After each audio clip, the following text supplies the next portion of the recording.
आप सभी को मेरा प्यार भरा राधे राधे। आज हम यहाँ पर जिस विषय पर चर्चा करने के लिए समुपस्थित हुए हैं वह विषय है कि हनुमान जी महाराज का जो जीवन है उस जीवन के विषय में हम जानते हुए और उनका जो व्यक्तित्व रहा है, हनुमान जी महाराज का जो दासत्व भाव रहा है, जो सेवा भाव रहा है हनुमान जी महाराज का प्रभु श्री राम के प्रति, और उस विषय के ऊपर हम यहाँ पर चर्चा करेंगे। जैसा कि कहा जाता है कि अतुलित बलधामम हेमशैलाब्देहम दनुज निकृशानम ज्ञानिनाम अग्रगण्यम सकल गुण निधानम वानरानामधीशम रघुपति प्रिय भक्तम वातुजातम नमामि। जो ज्ञानियों में अग्रगणी हैं ऐसे हनुमान जी महाराज, जो वानरानामधीशम और रघुपति प्रिय भक्तम वातुजातम नमामि, जो भगवान श्री राम के परम भक्त हैं, ऐसे हनुमान जी महाराज का जो जीवन है वो प्रभु श्री राम की सेवा के लिए समर्पण, संपूर्ण जीवन हनुमान जी महाराज ने भगवान के प्रति समर्पण कर दिया था। आज हम उनके विषय पर चर्चा करेंगे। हनुमान जी को कलयुग में सबसे असरदार भगवान माना जाता है। हनुमान जी के बारे में बाबा तुलसी लिखते हैं, संकट कटे मिटे सब पीरा जो सुमरे हनुमत बलबीरा। हमेशा अपने भक्तों को संकट से निवृत्त करने वाले हनुमान जी युवाओं के परम प्रिय देवता होने के साथ ही उनके जीवन प्रबंध गुरु की भूमिका निभाते हैं। भगवान श्री हनुमान जी महाराज के जो कुछ गुण हैं उन गुणों के विषय में हम जानेंगे।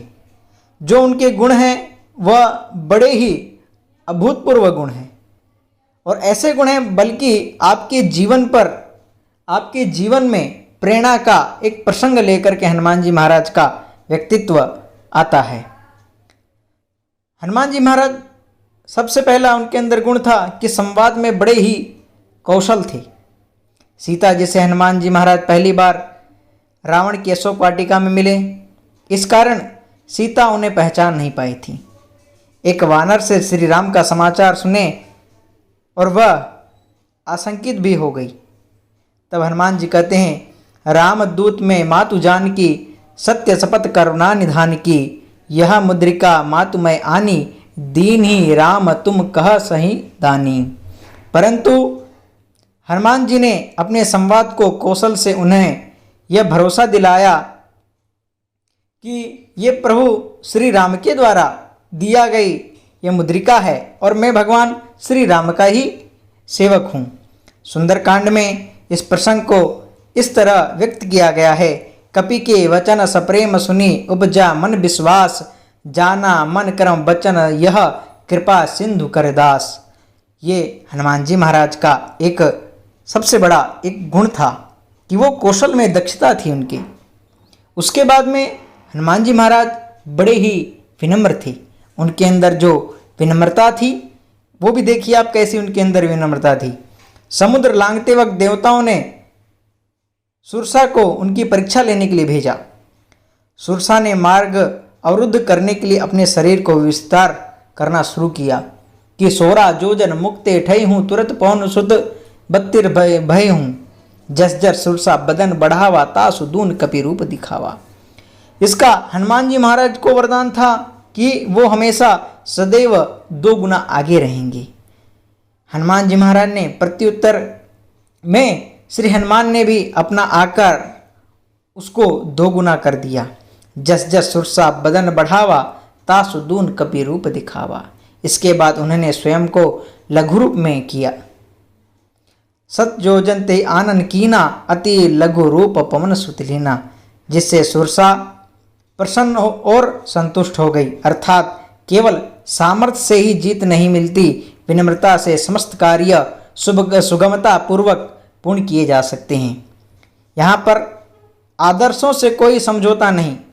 लंका में रावण के उपवन में हनुमान जी और मेघनाथ के मध्य हुए युद्ध में मेघनाथ ने ब्रह्मास्त्र का प्रयोग किया।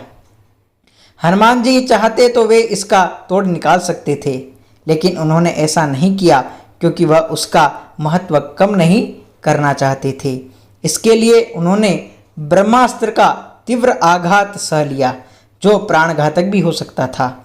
यहाँ गुरु हनुमान हमें सिखाते हैं अपने उसूलों से कभी समझौता नहीं करना चाहिए। तुलसीदास जी ने हनुमान जी की मानसिकता का सूक्ष्म चित्रण पर किया है। ब्रह्मा अस्त्र ही सादा कपि मन कीन्ह विचार, जो न ब्रह्मा सर मानव महिमा मिटाए अपार। ऐसा बाबा तुलसी कहते हैं। फिर हनुमान जी महाराज बहुमुखी, उनके अंदर जो भूमिका थी वो बड़ी ही एक समझने जैसी थी। हम अक्सर अपनी शक्ति और ज्ञान का प्रदर्शन करते समय कई बार तो वहाँ भी जहाँ उसकी आवश्यकता नहीं होती है।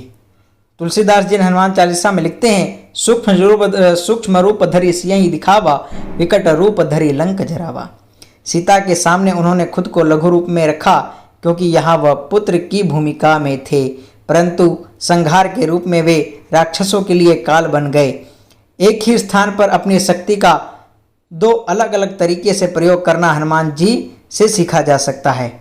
और हनुमान जी महाराज समस्या नहीं समाधान, उनके पास समस्याएं भी थी तो उनके पास उसका समाधान भी था। जिस वक्त लक्ष्मण रणभूमि में मूर्छित हो गए, उनके प्राणों की रक्षा के लिए वे पूरे पहाड़ उठा लाए, क्योंकि वे संजीवनी बूटी नहीं पहचानते। हनुमान जी यहाँ हमें सिखाते कि मनुष्य को शंका स्वरूप नहीं वरन समाधान स्वरूप होना चाहिए। भावनाओं का सदैव संतुलन रखना चाहिए। लंका के दहन के पश्चात जब वह दोबारा सीता जी का आशीष लेने पहुँचे तो उन्होंने सीता जी से कहा कि वह चाहें तो उन्हें अभी ले चल सकते हैं, पर मैं रावण की तरह चोरी से नहीं ले जाऊंगा।